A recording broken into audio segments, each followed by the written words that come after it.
So the person who prepared this in the first place allowed people to save their filters, which is amazing. So the next step after that is to optimize even more for power users and the back and forth between filters and the data results that you see. So we have a problem from Z6. What's up, buddy? Yeah. So how do you show a number of outcomes per filter applied? So what I see is...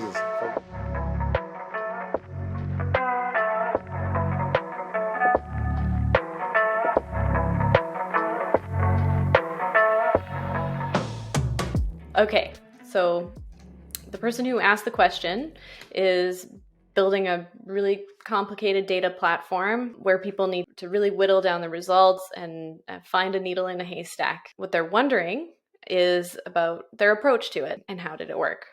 We define the problem, as you do. So as a data platform user familiar with data, we're assuming, I want queues while adding my query so I act on a manageable amount of results. So when we looked at the approach that our person had, we saw that they actually had quite a few strengths in what they've put forward. So the differentiation of the type of filter from the values was really nice.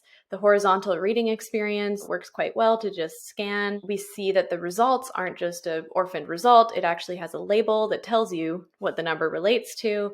There's a quick way to undo, the ability to save, and adding filters to the bottom is a pretty familiar pattern. And then just a shout out to the microcopy. Filter applied is actually the system status that applies to the situation. Nice job. So we just made a couple of suggestions on things you can try and things that might help you expand upon what you've already started with.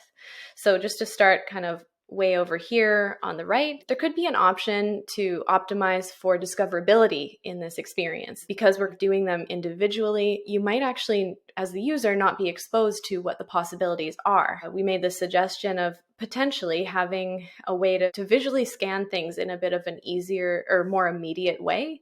And this would optimize for discoverability of the filters that are available or the things that you can do in the system.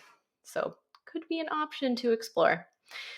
And we also were considering the fact that this is quite an iterative workflow.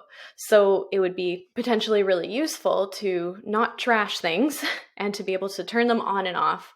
So that as the user, you can be going in there, trying things quickly and having a sense that you're not going to lose your work or lose your effort. So the person who prepared this in the first place allowed people to save their filters, which is amazing. Next step after that is to optimize even more for power users and the back and forth between filters and the data results that you see.